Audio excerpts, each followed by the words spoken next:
welcome. My name is Apero. If you don't know me, I am an Australian Gwent streamer living in Germany. Here I've got for you the Skellige Beginner Challenges. I hope you enjoy these videos. If you haven't already, please do hit that subscribe button. I really appreciate it. I'll bring you loads more beginner and intermediate content, as well as gameplay highlights, weird, wonderful moments. These are live recordings from my stream, so if you haven't checked out my stream, check that out too. And yeah, enjoy the videos, and I hope you learn lots. Bye. Okay, so we're going to move on to the first of the Bran matches. So let's read first what it says about Bran here. They say the seas, smashing against Skellige's shores, would sooner bow to a ruler than its inhabitants. Yet they bowed to Bran. He united all the clans in the Isles behind him, and held them together in an iron fist until his death. Wow, what a guy.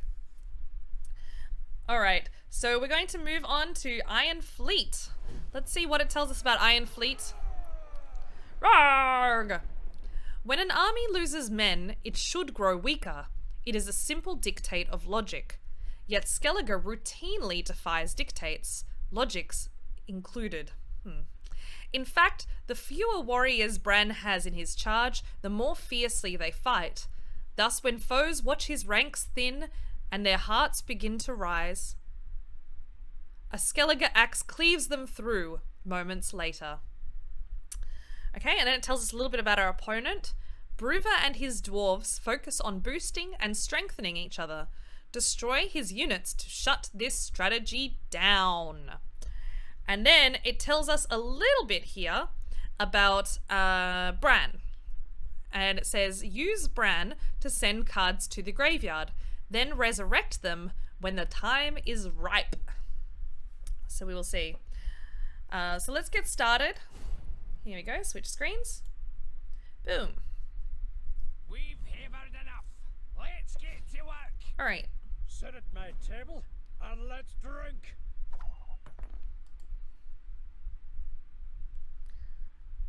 So again, they're going first. So here we go. So they've played a Markham Defender. This is a simple 6-point unit, and it has resilience. Resilience is the most basic form of what we call carryover. You might remember I described earlier, carryover is a way of, in a way, investing in future rounds. It means that this unit, the white power value of this unit, will stay on the board between round 1 and round 2, or between round 2 and round 3. Whichever round it's played in, it will stay 1 round longer. So as I said, it's the white number. And we mentioned earlier the idea of strengthening and weakening. That is where you change the white number, the permanent number, or you boost and damage. Boosting it, the number turns green, damaging the number turns red. The resilience will only apply to the white number, to the permanent number. So if that were strengthened by 3, the white number would turn to a 9, and 9 value would be carried over. If it were boosted by 3, that would go into a green 9, and in the next round it would still only be worth 6. So that's the difference between strengthening versus boosting for a unit with carryover. Okay, so let's have a little look at what we've got. It's very similar to the deck we were playing earlier, which could be useful to us, but let's have a little look at Bran, because we've got a different leader now. Bran is a 2-power gold unit. Oh, he's a leader unit. He discards up to 3 cards from your deck and strengthens them by 1. So we just spoke about strengthening. It's changing the base or permanent value of a card. So it's very useful. If we can find something that strengthens our units, great, we're happy. So that's what he does. So before we do that, I think we're... no, you know what? Let's just start with that. We're going to open with Bran, and we're just going to see what is in there. What are we going to get rid of? Okay. Alright, so we can see that we've got 2 Priestesses of Freya that we might find. We're going to be thinning out these Shield Maidens anyway, but here we have 2 units which are very interesting. They're called Oncrate Raiders. Whenever you discard this unit, resurrect it on a random row. Now, we have the ability here to discard 3 cards, so these are going to be the first 2. 1, 2. And then we're looking for another unit. We know what all of these do, but there's one card here that we haven't seen yet, and that's the Tuasak Skirmisher. This skirmisher says, whenever this unit is resurrected, strengthen it by 3. So we know that if we discard this unit with Bran, it's going to strengthen it by 1, putting its value up to a 9. And then if it's resurrected, which is what the priestesses do, it's also going to strengthen itself by 3, making it a 12-point card. So it's quite nice. So we're going to do that. We're going to get rid of these 2 on-crate raiders plus the Tuasak Skirmisher. There we go. Boring just standing here. So they've been strengthened by Bran to 5 points each, plus they've resurrected on random rows. Everything all right? Okay. So this is where we can see that we didn't heed the warning that it gave us before, that this is going to continue to be boosted. But as we said earlier, this is a green number, 13. So regardless of what happens, only 6 points are going to be carried over into the next round. It's important to know about. I think we're going to get the Shield Maidens out of our deck. So again, we're just going to play this nice and early. Otherwise, there's a chance that in rounds 2 or 3, we draw into a second one of these and we get stuck with a 3-point unit. Right. So much like with Roach, these won't be drawn if they're in our hand. This is our hand here. This is our deck here. If we've got 2 of these cards in our hand, then it'll only draw 1 out of our deck and we're stuck with a third 3-point unit in our hand doing nothing. So it's not fun. We don't like it. Okay, so yeah, we really did miss our opportunity to kill this guy. But that's okay. We probably should have played actually Holger Blackhand early on. But we didn't have anything in the graveyard that was going to help us in that regard. Right now, what we do have is the Tuasak Skirmisher. Right, so we can actually kill one of these guys. It'll put us 10 points. It'll give us 10 points, and it will also strengthen this Skirmisher for a later round. So I don't hate that, and I think that's actually what we're going to do.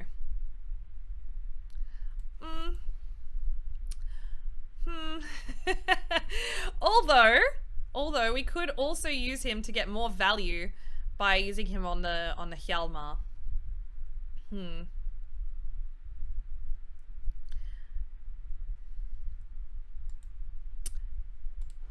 I think we want to do it now because we definitely want to resurrect the Skirmisher, and if we wait until the on-crate warrior is in our graveyard, then that's what's going to get boosted by Holger.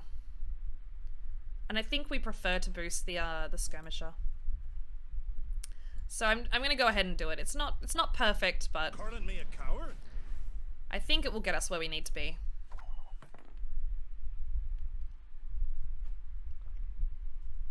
A wee hint. Dinny jiggle this.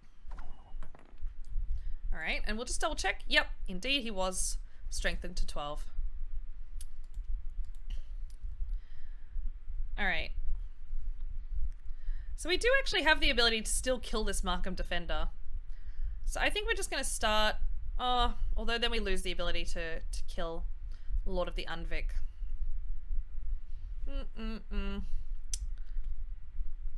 Let's just drop this. We're just going to start killing some stuff, basically. It doesn't quite get us ahead, which is what makes me sad. But this doesn't get us ahead either, because we play 16, but then there's 5 on the other side. It's also only worth 11. K-San, you guys! K-San! Shit! K-San! You guys hearing this? It's K-San right now! Thank you, Kiva Blood, for that little interruption.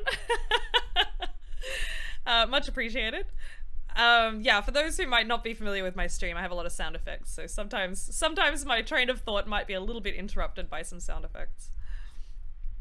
It's a song, Asnador. K-San is a song. The song that was playing in the background of that clip. There are some Australians who are really obsessed with it, and I was kind of making fun of them in that clip. Alright. So let's actually just drop this, and we're just gonna start... We're gonna start hitting that Markham Defender, even though it's not... We're not gonna kill it, but nevertheless. I promise you a quick death. We did wait too long for that. I really should have played that out earlier. Yeah, there we go. So, unfortunately, I mean, it's not a bad situation. We win this round by 1 card. Or with 1 card.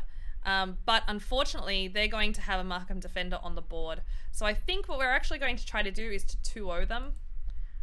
This is the first game where I'm actually wondering whether we're going to win it. So this could get interesting. Let's have a little look and see what we can do. I think I'm going to drop the Hunter here again. I'm going to save these two to play on the Hjalmar later. And I'm saving this as a proactive play for round 2. I promise you a quick death. There we go. No problem, Keeper. Not a problem. Okay. So now we're going into round 2, and their carryover is here. So remember earlier I was saying that one of our options is actually to do what's called a dry pass. Well, we no longer have that option, because if we dry pass, they go into round 3 with 9 cards still. They don't need to play a card to win this round. So this is why I'm saying, okay, this might be a situation where we have to just go all in on this round and see if we can defeat them 2-0. Frozen Cow, I don't dab, but have fun. Okay, so we're going to open with something proactive. We're just going to drop Yuta. If they don't catch up to us at some point. But basically, this is the thing, guys. The most important thing is that we have Hjalmar, a way to kill the Lord of the Undvik, and then these two guys. That's what is most important for generating point value in round 3. If we can get them to fall behind in this round, then we can pass and get out of this round and go into round 3 with a much stronger position. So we'll see. We'll see. So, no one else dares face me? All right. Ah, man. Okay, so the carryover continues. We can pass here. Again, to get that card out of them, but now we do know that they have 6 points in the next round anyway.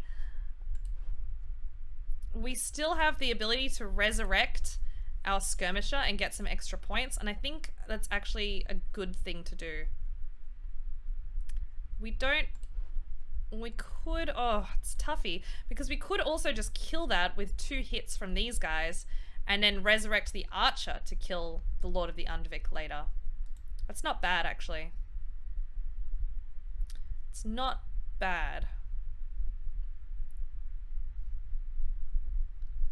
Alright, well, let's play this out a little further then. It is also important to know, remember how I told you earlier that the white value is what carries over? So if we boost this and it's a green number, right? So like before it went to 13 and 20 and all these kinds of numbers, but it was green, you saw only the 6 carries over.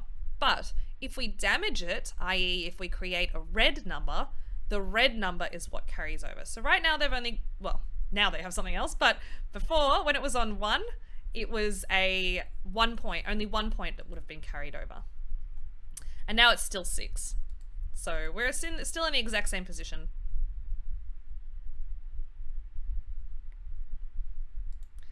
Okay. I think we're going to save these 2. It's pretty strong, and we're saving those. So I think we're going to play these 2 cards out, and then we're going to either get out of the round, or we're going to just go all in on this round. We'll greet him with fire and iron.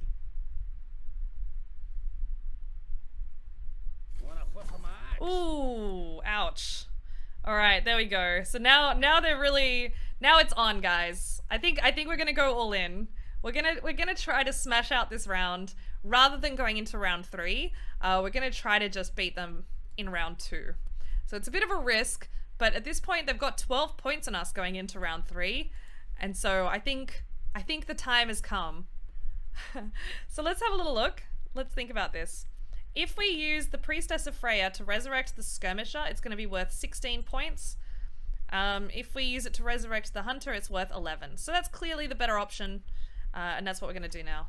We serve her who is virgin, mother and crone. Nothing like some overseas plundering in springtime. On Creating the Hell on You says 2-0 him. I will try. Can it be asked? I will try. I think we got it. Alright, so this is the plan. We're going to play the Hjalmar. He's going to spawn the Lord of the Undvik on the opposite row worth 5. We are going to kill the Lord of the Undvik using Triss, who deals 5 damage. We are then going to play an On-Crate Warrior to boost that 26 unit by 13, moving it to 39. We're then going to play another on-crate Warcrier to boost it from 39 to 59, something like that. So as long as they're not playing something like Scorch, we should win this.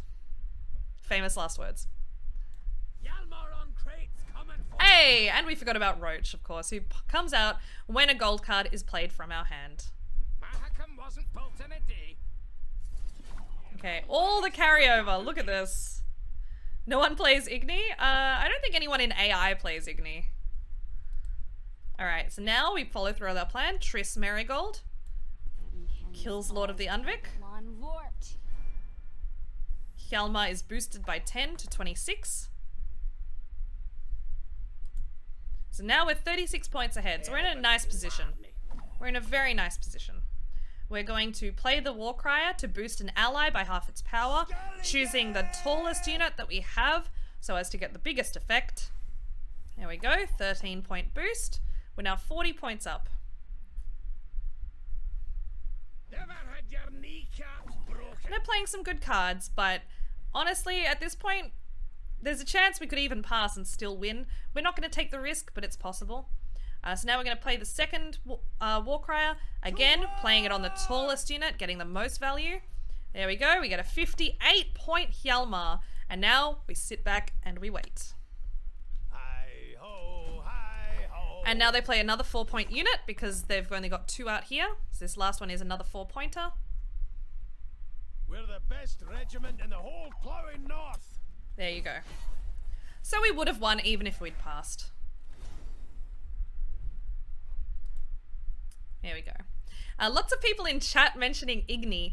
Igni is not something I think you have to worry about during the challenges, but just so you know, when you're playing against other players, the 2 biggest concerns with a strategy like that are Scorch and Igni. There are other things as well, like a Mandrake and these kinds of things, but the main things that I think you'll have to worry about as a newer player is probably Scorch and secondarily Igni. Both of them... Okay, so Scorch, as we mentioned in one of the previous videos, Scorch basically just eliminates the highest card or cards on the board. Doesn't matter which side they're on, it doesn't matter where they're placed, just whatever the tallest units are on the board, dead, gone. Igni is a little bit different. Igni is a 5-point gold card that destroys the tallest unit on a row if that row's value is more than 25. So if you add up the value of each row, of a row, and it is 25 or more, the opponent can play Igni against you and target the highest unit on that row. So if our opponent had had either of those cards, we would have been in a really bad position because we have one tall unit. We've invested so many points in just one card, which is generally not a great idea. But I think in these challenges, it's safe. Just as a bit of a kind of proviso note for when you go out and start playing against other players, that is a very real possibility. You generally want to share value across multiple cards rather than put it all in one. Hi everyone, me again. I hope you enjoyed this video. Please do hit that subscribe button and I hope to see you on my stream soon. See ya!